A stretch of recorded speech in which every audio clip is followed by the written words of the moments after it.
Hello students, welcome to Rajmat Bangla. February মাসের গুরুত্বপূর্ণ current affairs নিয়ে এই ভিডিওটি, তাই খুব মন দিয়ে গোটা ভিডিওটি দেখতে এবং শুনতে থেকো। 5ই ফেব্রুয়ারি প্রয়াত হলেন পাকিস্তানের 10ম প্রেসিডেন্ট পারভেজ মুশারফ। তার আত্মজীবনীর নাম in the line of fire, a মেমোয়ার।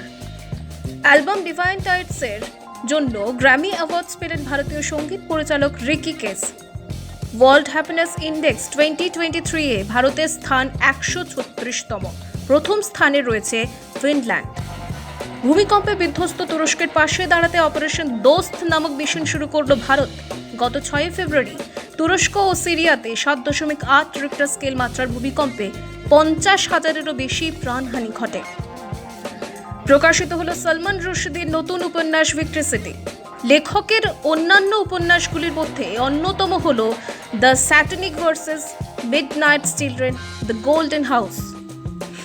বাংলাদেশের 22তম রাষ্ট্রপতি হিসেবে নির্বাচিত হলেন মোহাম্মদ সাহাবুদ্দিন চুপ্পু। আগামী 23 এপ্রিল মেয়াদ শেষ হচ্ছে বর্তমান রাষ্ট্রপতি মোহাম্মদ আব্দুল হামিদের।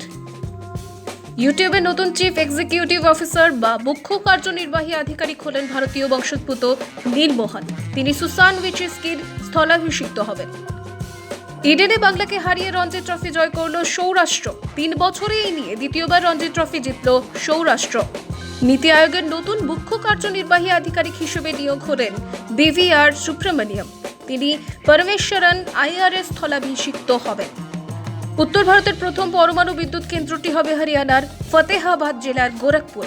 এতদিন পর্যন্ত তামিলনাড়ু, অন্ধ্র, পশ্চিম মহারাষ্ট্রের মধ্যে এই প্রকল্প সীমাবদ্ধ ছিল।